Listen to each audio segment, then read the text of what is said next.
Asian games में स्वर्ण पदक, हॉकी में स्वर्ण पदक किसने जीता? तो ऑब्वियसली अपना टाइम आ गया है, और आई थिंक कि आई होप और आई विश कि हॉकी एशियन गेम्स में भी हम लेकर आए। तो अपने यहाँ पे अब क्या चल रहा है? कुछ चल रहा है हमारे यहाँ? क्या चल रही है?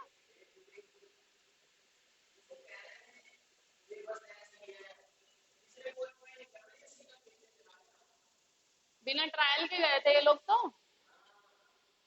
बेटा बिना ट्रायल के तो ऐसे ही होगा। अब देखो मैं तुमको एक,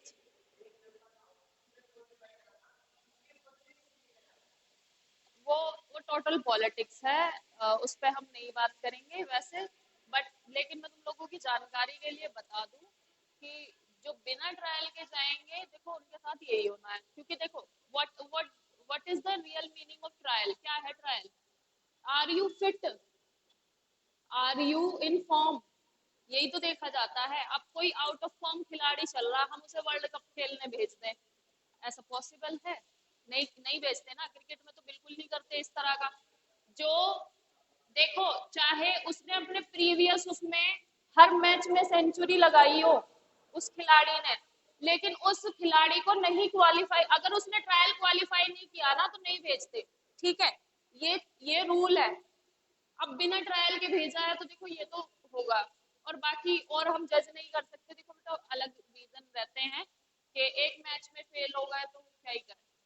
तो 19वीं एशियन गेम्स में हॉकी में जो स्वर्ण पदक जीता है ये बेटा अपना इंडिया ने जीता है। और ये अब अराउंड कितने साल बाद जीता है? 9 साल बाद। ठीक है, 9 इयर्स के बाद ये हमने एशियन गेम्स में जीता है। और जापान को 5-1 से हराया। देखो नॉर्मल हार भी नहीं की, 5-1 से हराया है। 5-1 मतलब क्या? 5 गोल अपने, 1 गोल उनका। ठीक है, तो 5-1 से हराया है। और पेरिस ओलंपिक के लिए क्वालिफाई कर लिया है अपनी टीम ने। ठीक है, पेरिस ओलंपिक के लिए अपनी टीम ने क्वालिफाई कर लिया है। और होप सो कि ये प्रदर्शन पेरिस ओलंपिक, और पेरिस ओलंपिक में भी हमारा हॉकी में गोल्ड हो जाए तो बहुत अच्छा है। ठीक है, तो ये चीज याद रखनी है। किसके साथ हुआ था ये गेम? जापान के साथ। जापान को 5-1 से इन्होंने हरा दिया है। नेक्स्ट, एशियन खेलों में भारत ने कुल कितने पदक जीते हैं? तो बेटा हमारा जो लक्ष्य था हमें करना था 100 के पार, और हमने 100 के पार पहुंचा दिया। जब एशियन गेम्स में जाने की बात हो रही थी, जब तैयारियां चल रही थी, तो तब एक लक्ष्य रखा गया था कि इस बार 100 मेडल से कम नहीं लेकर आने, और हमने 100 मेडल से भी ज्यादा कर लिए। ठीक है, तो 107 मेडल टोटल इंडिया ने जीते हैं। उन 160 मेडल में से 28 गोल्ड है, 38 सिल्वर है, और 41 ब्रॉन्ज है। ठीक है, 28 गोल्ड, 38 सिल्वर और 41 ब्रॉन्ज है। 100 के पार इन्होंने मेडल पहुंचा दिया है। ठीक है, मेडल्स का भी याद रखेंगे क्योंकि देखो संख्या भी पूछ लेते हैं खेल में। एंड हाल ही में 6.3 परिमाण का, इसे 6.5 भी कर सकते हो, वैसे 6.3 ही है, मैग्नीट्यूड अलग अलग है। 6.3 परिमाण का भूकंप किस स्थान पर आया? बेटा हाल ही में बहुत डेडलीस्ट भूकंप आया है अफगानिस्तान में। और अफगानिस्तान में बहुत फ्रीक्वेंट भूकंप आते रहते हैं। ठीक है, ड्यू टू इट्स पोजीशन, क्योंकि अफगानिस्तान जहां पर है ये हिंदू कुश माउंटेन पामीर के पठार के आसपास है।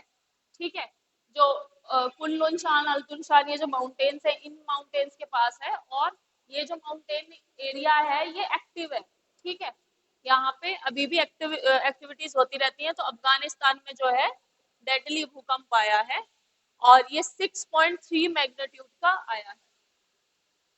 अब इसमें मैं तुम्हें बता रही हूँ, देखो कैजुअलिटी वगैरह वैसे हमें याद तो रखनी होती नहीं है, लेकिन फिर भी इसके लिए तुम्हें पता होना चाहिए एज ए सिटीजन कि क्या हुआ।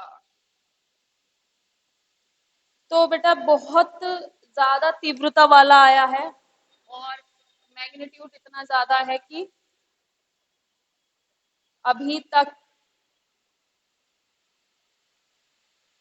2000 लोगों की मौत बढ़ गई है।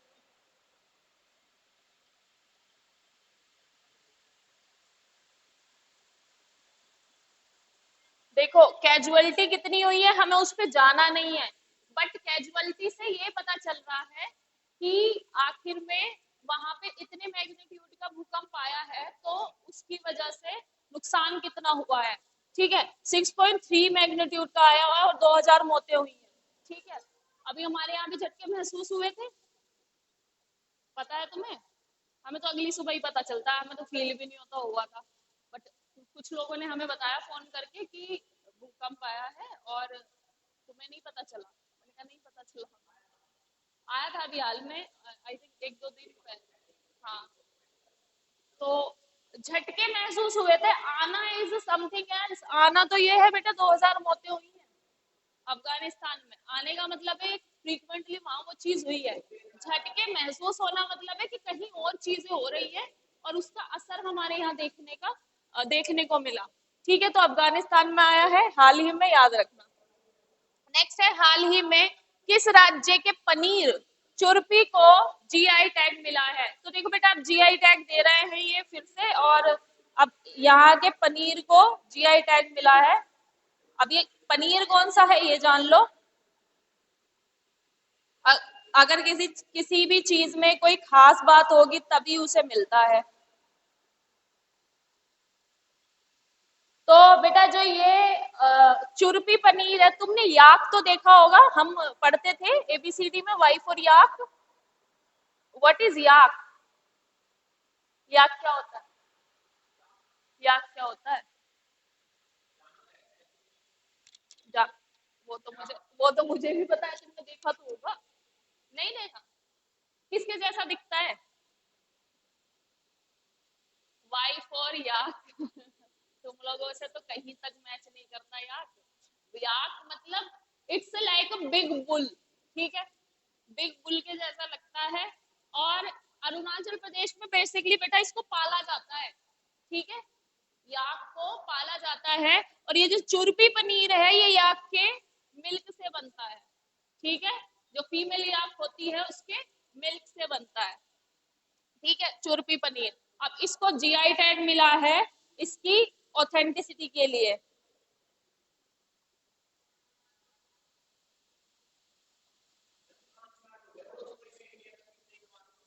क्या चीज? हाँ, दुबई से ट्रेन।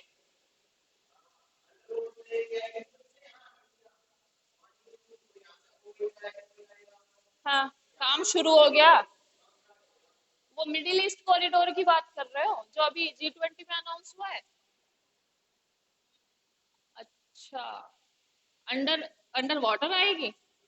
अच्छी बात है, दुबई से आ रही है तो बढ़िया बात है। देखो तो चुरपी पनीर जो है ये बेटा आदिवासी जो कम्युनिटी है कामेंग और तवंग जिले में, जो कामेंग और तवंग जिला है यहाँ पर कुछ समुदाय हैं, तुम्हें पता ही है कि वहां पे बेटा जनजाति रहती है। हमारे जितने भी सेवन सिस्टर्स है, सेवन सिस्टर्स स्टेट जो है ना, इन सब में जनजातियां रहती है। तो इन इन जनजातियों का ये क्या है, प्रमुख भोजन है। याक का जो मिल्क से बनता है या पनीर वहां की जनजातियों का प्रमुख भोजन है। ठीक है, इसे याद रखना। चुरपी पनीर को हाल ही में जीआई टैग मिला है बिकॉज ये बहुत रेयर और रेयर याक के मिल्क से बना होता है। नेक्स्ट है, हाल ही में राजस्थान ने कितने जिले बनाने की घोषणा की है? तो राजस्थान ने फिर और नए जिलों का उद्घाटन किया है बेटा। कहा है कि मालपुरा, सुजानगढ़ और कुचानान सिटी, इनको 3 नए जिले और राजस्थान में ऐड किए जाएंगे। ठीक है, अब वैसे तो पूछते नहीं है कि टोटल जिले कितने हैं, यूपी के बारे में तो पूछ सकते हैं बेटा, राजस्थान के बारे में नहीं पूछेंगे। बेटा अभी टोटल जो है डिस्ट्रिक्ट वो 53 है, और ये 3 और ऐड हो जाएंगे तो 56 इसकी संख्या हो जाएगी। और देखो डिस्ट्रिक्ट वगैरह के क्वेश्चन, जैसे कि अगर तुम, वैसे तो तुम नहीं फिल करने वाले लेकिन मैं बता रही हूँ, राजस्थान सर्विसेज में अगर तुम अप्लाई करते हो, जैसे किसी भी अलग सर्विसेज में अप्लाई करते हो, तो वहां पे क्या रहता है, फिर उस डिस्ट्रिक्ट के बारे में भी पूछते हैं। तुम्हारा कभी मन बनता है आगे कि भाई मैं राजस्थान सर्विस दूं या राजस्थान का जज का एग्जाम दूं, राजस्थान का वो, हमारे यहाँ तो PCSJ बोलते हैं उसको, उनके यहाँ पे क्या बोलते हैं मुझे नाम पता नहीं। लेकिन अगर तुम्हारा सर्विसेज में जाने का वहां का मन है तो उस पर्टिकुलर स्टेट के बारे में भी पूरी टोटल जो है इंफॉर्मेशन याद रखना। ठीक है। अब नेक्स्ट है, हाल ही में नोकिया नोकिया ने 6G लैब का, नोकिया सुन के कुछ याद आया? नोकिया ने 6G लैब का उद्घाटन किया। हाँ बोलो, तुम ही बोलो, क्या जो वो बता रहा है मुझे बताओ। हाँ क्या है नोकिया? नोकिया नोकिया सुन के कुछ याद आता है? वे फोन जो कभी ना टूटे। ठीक है, वे कभी नहीं टूटते, चलाए हैं सबने ऑब्वियसली। नोकिया तो घर घर में नोकिया थे। 2008 के बाद का जो 2008 का जो पीरियड था ना, 2008 का वो पीक पे था, सबके घर में नोकिया। हाँ तो देखो हाल ही में नोकिया ने, अच्छा नोकिया ने फोन बनाने बंद कर दिए? क्या चल रहा है उनका रिसेंट लेटेस्ट क्या आ रहा है?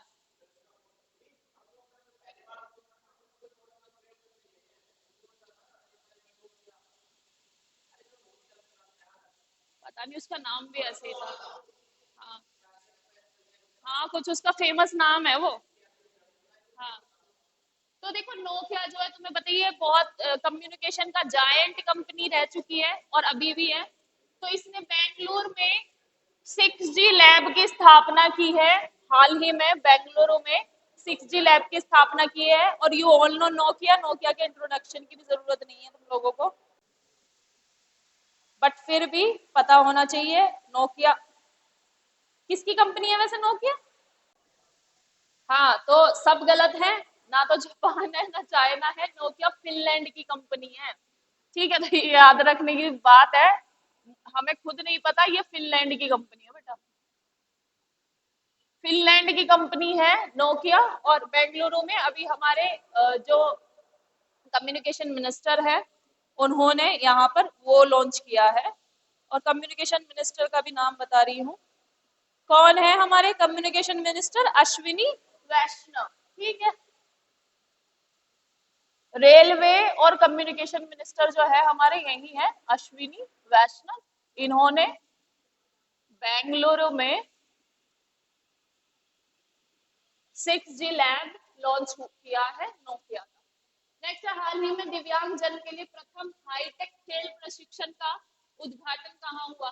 हाईटेक खेल प्रशिक्षण मतलब बेटा जो दिव्यांग जनों के लिए बना हो, जो फिजिकली डिसेबल्ड है, ठीक है, स्पेशल चाइल्ड जिसे कहते हैं, ये स्पेशल जो होते हैं, उनको उनके खेल के लिए एक प्रशिक्षण संस्थान का स्थापना किया, हाईटेक खेल प्रशिक्षण संस्थान। और ये ग्वालियर में किया गया है, अभी इसको इनॉग्रेट किया था, I think PM Narendra Modi ने ही किया है।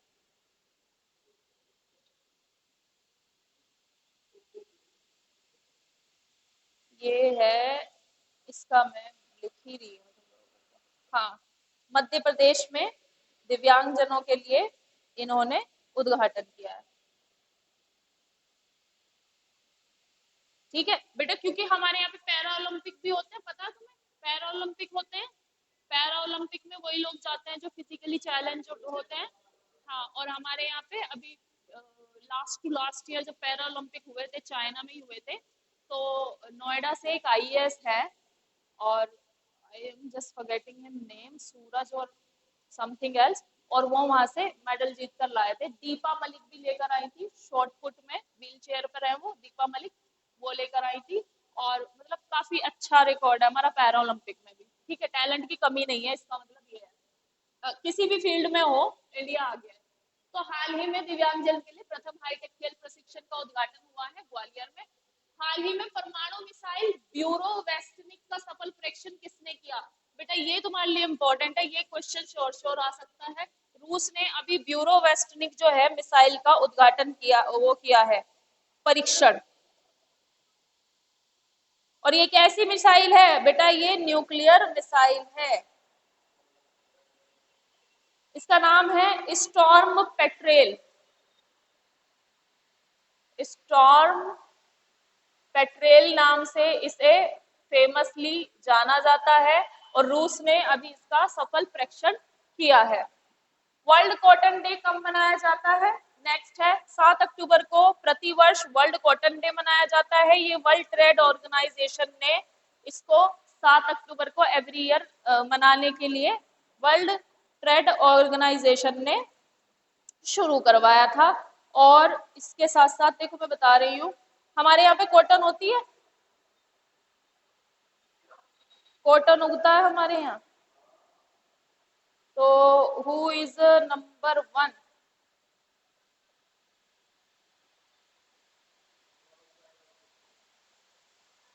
है कॉटन में नंबर 1 कौन है?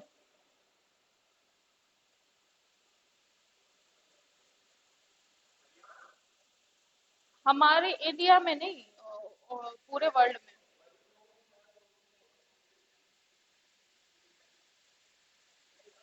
चलो बता रही हूँ। China, obviously. Yes, China.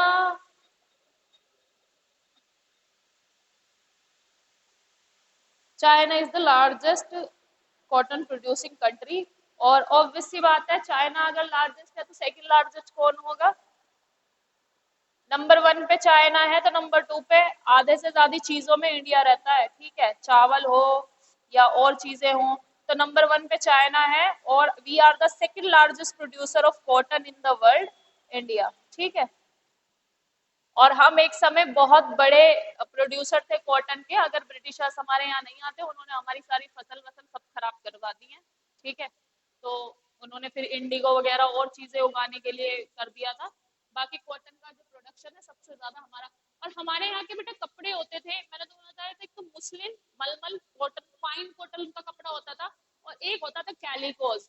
ये जो कपड़े होते थे ये मार्केट में, फॉरेन मार्केट में बहुत, आज के टाइम में गुची, प्राडा और ये क्या क्या कंपनी आ गई है, अरमानी वगैरह, जारा, शायद यही।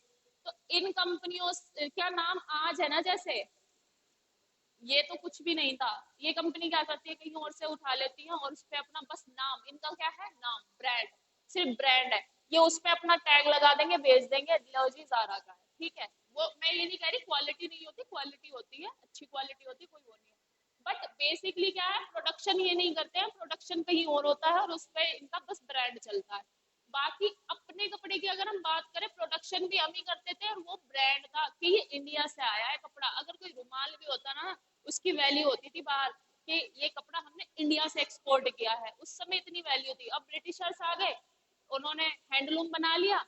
अब जो मशीन से चलने वाला हैंडलूम था, मतलब जो जल्दी जल्दी कपड़े बनाने, बुनने वाले में और जल्दी जल्दी कपड़े बनाने में अंतर होता है। ठीक है, फिर वही रोल्स रॉयस है और नॉर्मल टाटा की गाड़ी देख लो तुम, अंतर है। टाटा की गाड़ी मास प्रोडक्शन हुआ है, रोल्स रॉयस से तुम कस्टमाइज करके बनवाते हो कि भाई हमें ये फीचर चाहिए, ये फीचर चाहिए, है ना। तो फर्क होता है ना। तो सेम ऐसे ही हमारा कपड़ा हाथ से बुना हुआ होता था और उसकी वैल्यू होती थी मार्केट में, अभी भी है। जैसे पश्मीना शॉल का मैंने एग्जांपल बताया, और भी है सिल्क के कपड़े हमारे। बट ये कि फिर अदर कंट्रीज में प्रोड्यूस करने लगती हैं, तब हमारी वैल्यू कम हो जाती है। लेकिन फिर भी प्रोडक्शन में अभी भी हम आगे हैं, चाइना और इंडिया टॉप पर है। ठीक है, वर्ल्ड कॉटन डे 7 अक्टूबर को मनाया जाता है, डब्ल्यूटीओ ने शुरुआत करवाई थी, और इंडिया और चाइना ये टॉप प्रोड्यूसिंग नेशन है, 2। ठीक है, बाद में लिस्ट है लंबी, वो तुम्हें याद रखने की जरूरत नहीं है। नेक्स्ट क्वेश्चन है, last question, that is air force day कब मनाया जाता है? ये तुम्हें पता होना चाहिए कि why we celebrate air force day on 8 October. 8 अक्टूबर 1932 को बेटा ब्रिटिश ने एयरफोर्स की स्थापना करवाई थी, और इसका नाम एयरफोर्स, इंडियन एयरफोर्स नहीं था, क्या था, रॉयल इंडियन एयरफोर्स। बाद में जैसे हमें इंडिपेंडेंस मिलती है, तो हमने इसके नाम से रॉयल शब्द हटा दिया। रॉयल क्या दिखाता था, रॉयल शब्द से क्या डिनोट होता था? कॉमन सेंस लगाओ थोड़ी सी। रॉयल शब्द से क्या प्रॉब्लम थी, हमें क्यों हटा दिया हमने रॉयल शब्द? रॉयल इंडियन एयरफोर्स अच्छा ही लगता, क्यों नहीं लगाया?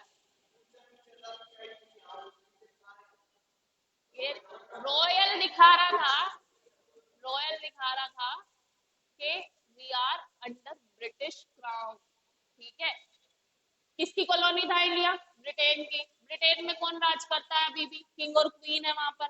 प्राइम मिनिस्टर है ऑल्दो, बट किंग और क्वीन। तो रॉयल वर्ड जो दिखा रहा था वो ये दिखा रहा था कि you are under the British और क्राउन के अधीन तुम हो। बट हमने क्या किया, स्वतंत्र होते ही उसमें से क्राउन में से रॉयल वर्ड निकाल के सिर्फ इसे क्या कर दिया, इंडियन एयर फोर्स। और ये जानकर तुम्हें ये जानना जरूरी है कि हिंडन एयर बेस जो है गाजियाबाद में, हिंडन एयरफोर्स स्टेशन जो है हमारा, ये विश्व एशिया में सबसे बड़ा है। एशिया में सबसे बड़ा अगर एयरफोर्स स्टेशन कहीं पे है तो वो इंडिया का है।